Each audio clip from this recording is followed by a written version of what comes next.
and Missouri Statewide Preservation Plan. He has a PhD in history from McGill University.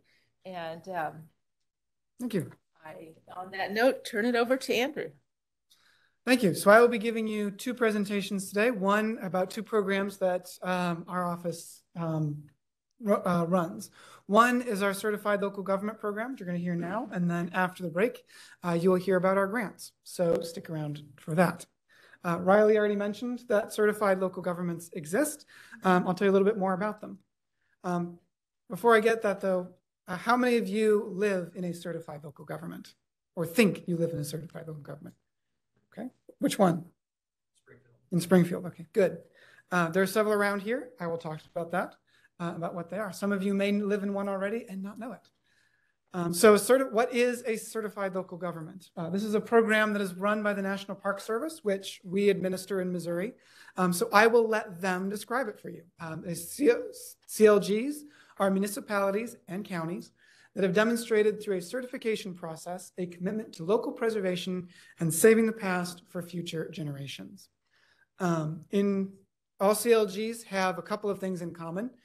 They have a historic preservation ordinance. They have a historic preservation commission, and they have been certified by us and the National Park Service, and regularly they communicate with paperwork.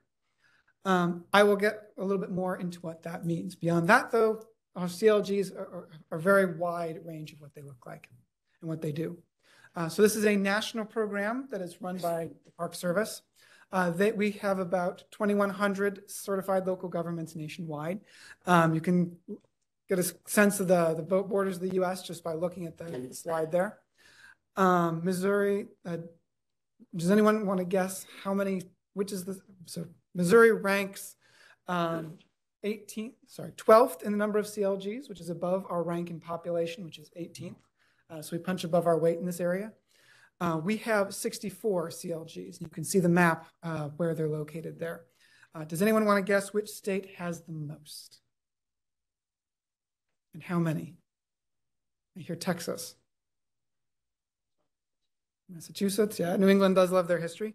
It's actually Georgia, and they have 100. The South is very well represented in CLGs. Lots of small towns, they love their history. So that's an interesting fact. In Southwest Missouri, there are several. Springfield, as mentioned earlier. Ozark is also a CLG, Webb City, and Joplin. I would also add to that Carthage as well is a certified local government. We also have counties, not just municipalities that are CLGs. Iowa has a lot, as you can see from that map out there.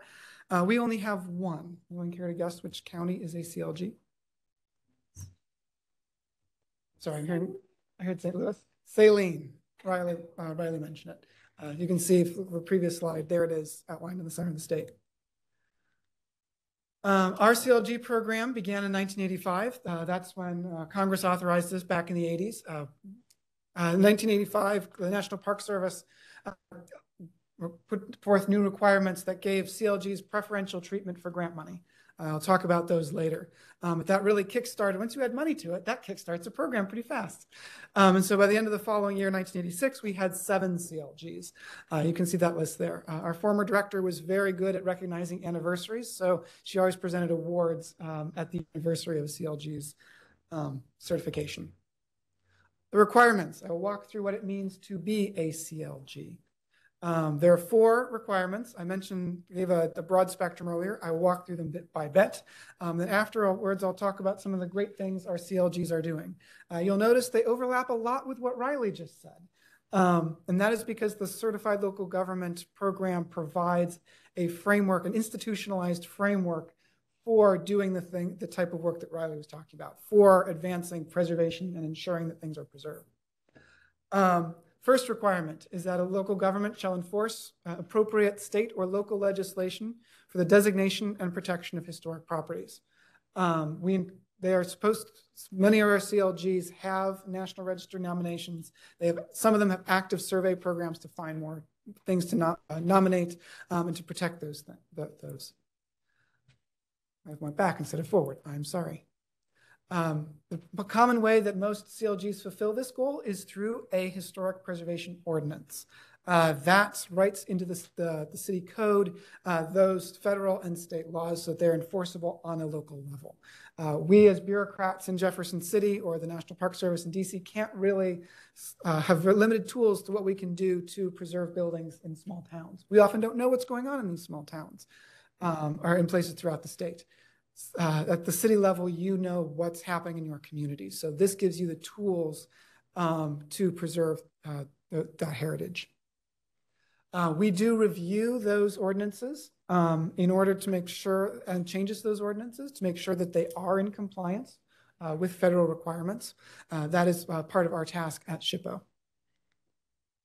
Another requirement for the CLG program is that they are to established by state or local law and maintain an adequate and qualified historic preservation review commission. This can look different in different places. I've been to some commissions, some CLGs, where it is very bureaucratic. They meet in a chamber like this. They follow established procedures. I've been in other places where the commission is a group of property owners that meet in a coffee shop, and they talk about historic preservation and what they can do. So all types of flavors. Also the question of what is adequate and qualified can vary. In a place like St. Louis, where they have architects and architectural historians available, they make sure their commission is staffed by them. In somewhere like Augusta, small river town, they don't have that, but they know that they can contact a commission, a consultant, someone like Deb or Rosen Preservation to come in and help them as needed. Often what these commissions do, what their bread and butter is, enforcing the codes in the ordinance. Riley mentioned design guidelines and design review. Those are often written into the historic preservation ordinance codes. So they're the ones who can say you cannot add that gigantic addition that will totally spoil the look of your tiny craftsman cottage if it lives in if it's in a historic district. They're the ones who enforce that. So much of the work is issuing certificates of appropriateness to property owners to work with it. Commissions are also can be connected to different parts of a community. Oftentimes they're connected with planning and zoning. This goes with that design review responsibility. Sometimes they are part of a historic society, and so it's more informal, and it's more about that interpretation work and getting community involvement. Different things, but as long as they meet the requirements, they can be part of the program. Minimum requirements for the Historic Preservation Commission. They have to have at least 5 members. I mentioned the requirements about qualifications. We do allow consultants to serve as long as they have access to a consultant, they can make up that commission. They can meet that requirement. They have to have regular meetings at least 4 times a year in order to stay certified. And finally, we have a training requirement where each commission member should attend at least 1 approved training session throughout the year. And then they're supposed to document all of this and send it to us so that we can check it off. Because at the end of the day, we are a review organization, we are a bureaucracy. Darn it, there must be paperwork. Primary responsibilities. I mentioned that survey requirement, that's designating resources. You cannot know, it's hard to preserve things in your community if you do not know what you have. Survey and inventory is a way of describing, finding here's what you have. And that way, and documenting it so that if it gets demolished or destroyed or damaged, you have a record of what you have before. And so this is at the ground level, this is what commissions do, is they make sure this is happening. They also have that review, many of them have that review responsibility, not all. A good portion of our CLGs don't, but this varies from ordinance to ordinance, but many of them have the review of demolitions, new construction, things like that.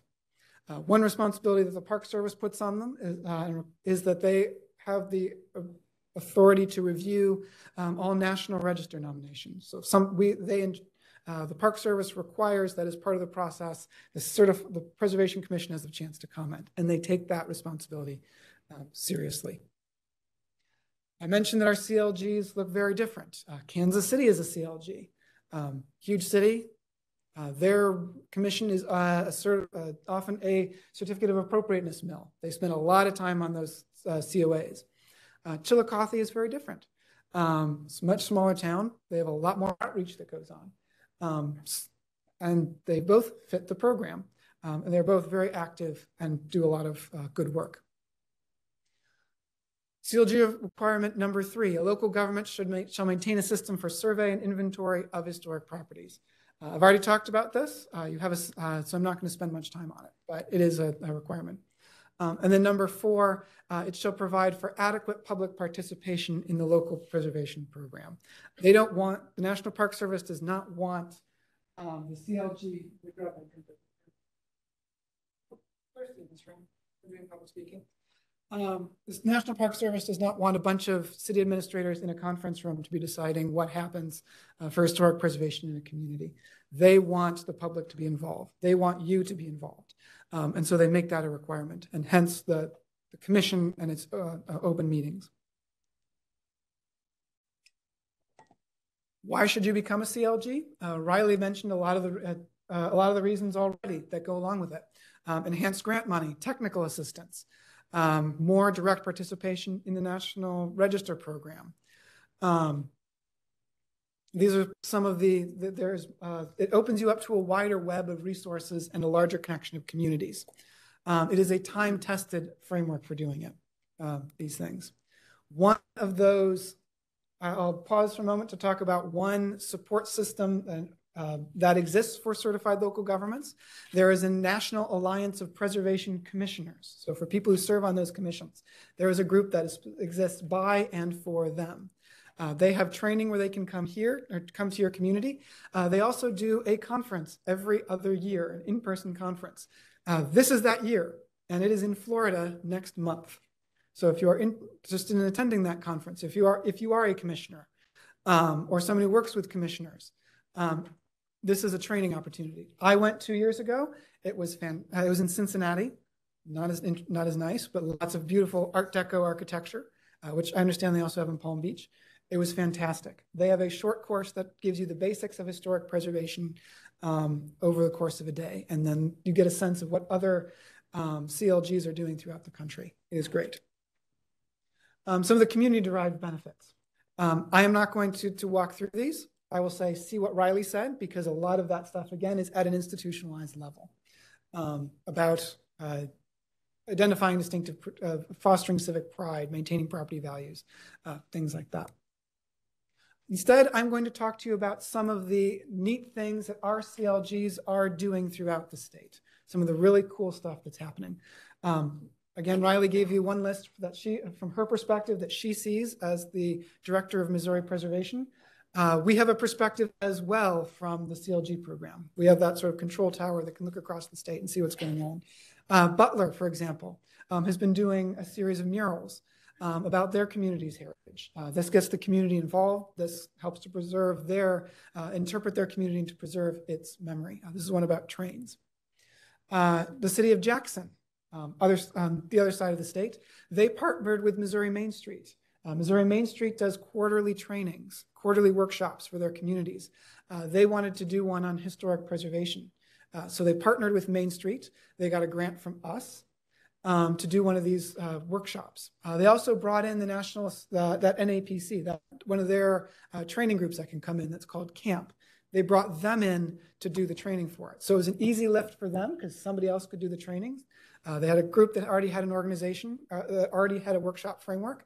They found the funding, and it all worked together. And that happened last November. Wildwood is a suburb of St. Louis. Route 66 runs through it, just like it does through here. They have been very active in commemorating their history of Route 66 and in getting student participation. They created a student task force. I have the word student in there twice, I'm sorry. They created a student task force with 8 students from the local high school and middle school. And they were involved in creating a park that commemorates Route 66 and doing various other activities. So getting students on board is something that we were excited to see that. Riley mentioned design guidelines. This help commissioners when they're doing that certificate of appropriateness process. They provide a visual guide for architectural for do's and don'ts and some architectural terminology. A bunch of CLGs throughout the state have them. Several cities have been active in updating them, the ones listed there. This is a grant, something that we can fund with our grants, and I'll talk about that later.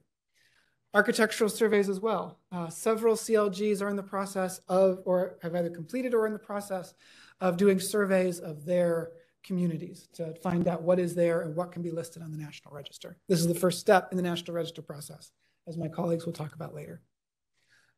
Jefferson City has an architectural salvage organization. They have a nonprofit that runs an architectural salvage store. So as historic properties are being torn down, the material that is within them can be preserved and then resold for other people's use to help maintain some portion of the city's historic fabric. The City of Independence owns a large money pit, mansion. As a grants manager, you really get a sense to understand of how much these things are money pits, because you can see properties, people applying for this and then applying for that and then applying for this and then applying for that over the course of the years. But Vale Victoria Mansion is one of those. They're doing repair work on that mansion. And this has been a multi-year process, and they've been applying for us for it. I should go back, speaking of multi-year projects, the City of Carthage, the way they have a rather, in their design guidelines program, they had got a grant from us to have the that national organization do their camp training on design guidelines 1 year. And then the next year, they got a grant from us to have a consultant write those design guidelines. So they had this staged out in a 2-step process, which I thought was really neat. Good planning. Wiley mentioned most notable properties lists. Several CLGs have them. This is just Columbia's example. She also mentioned endangered lists. Cape Girardeau has another one. So that is another thing that CLGs are doing. Walking tours. Again, Riley already talked about the importance of that. Several cities have been doing walking tours. St. Joseph just finished theirs as a grant project. Very excited about that. A bit closer to home, Joplin has produced brochures for historic property owners people who own properties in their historic districts, so that they know what that means to live in a historic district. What are the rules? What is some advice for contractors, for real estate agents who are going to be selling homes in those historic districts, so that people don't move in and then decide to seriously start tearing off their old roof and putting in a metal roof, and then suddenly they get hit with a zoning violation. This is a great project, and that worked really well. These CLGs aren't just doing this willy-nilly or randomly. Some of the ones that are really great at this, and one of the great advantages of a CLG program, is that it can organize these disparate outreach initiatives into a list of goals, into a systematized way of doing things. This is the advantage of having a commission that meets regularly. So 2 cities in that regard, St. Joseph and Independence, both create annual lists of goals where they say, here's what we're going to work on for the year. And then can watch those things progress over the course of time. This process can also be formalized into a formal preservation plan. Can be a much more comprehensive document that has public outreach component involved, but brings the community together to talk about what we want to do for the next 5 or 10 years in our city. Should we create a district over here? Should we focus on doing walking tours? Do we want to apply for grants for all of this? What are our priorities and our needs? Strengths and weaknesses analysis. Warrensburg, not too far from here, just completed one of those. So that is the CLG program. It is time for a break. So I will turn this over.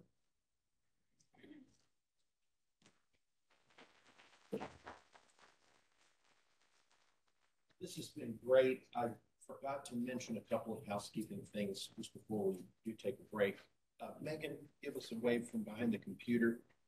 Our staff, she was thanked by Dr. Hornbeck, but really appreciate her help. And Skylar Crawford is our grants administrator. They've kind of helped put this together. And Kevin's in the back of the room. If it wasn't for him getting the extension cord from one of our contractors, you wouldn't have any coffee. And